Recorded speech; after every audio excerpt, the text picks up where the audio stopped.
existing home. But there are pitfalls with both. Contact Ky3's Elizabeth Manresa talks to us about the pros and cons of old versus new. Well, there are lots of them, and you guys probably already know that because you're homeowners.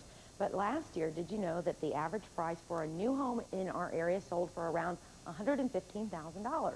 Wow. But the price for an existing home is less. However, price should not be the only consideration.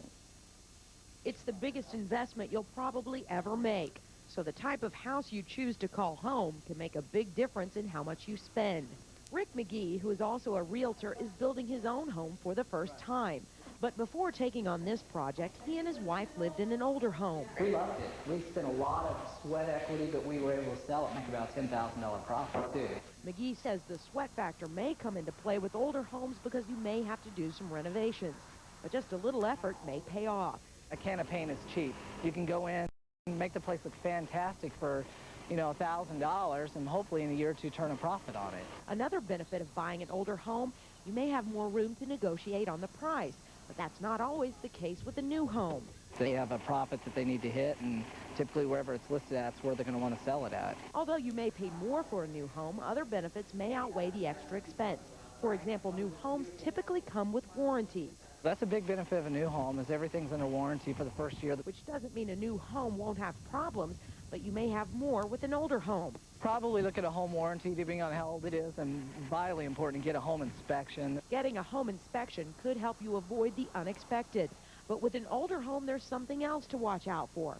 Location, location, location. The biggest thing that we try to watch for to get people to avoid is areas that are definitely turned into more of a rental or a landlord situation where the homeowners aren't in there keeping up the properties. A situation that could lower the value of your home. But whether you choose to buy a new or existing home, make sure it's the right home for you and your budget. Now, to make a decision that fits your lifestyle and budget, look at your overall costs, the amount of time for renovations, and decide what type of home you really want to live in. And remember, if you're going to buy a new home, they're typically going to be far more energy efficient than older homes. Now, last night, I also want to mention we did a story about interior design students at SMS who do work on projects for you in your own home. Well, those projects are full, and if you want to get your name on the list, you'll have to wait until the fall to call and get your name on the list. Okay. All right, Elizabeth. Now, thank you. Sure. How did we miss out again? Last night about this time, big mass of rain headed this way, and then It just went on by. nada. So much for us. We did get the wind, though, which helped fuel several brush fires in the area.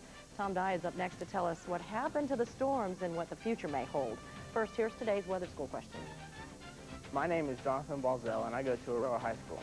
Your weather school question for today is, if isobars are lines on a map connecting points of equal pressure, isotherms are lines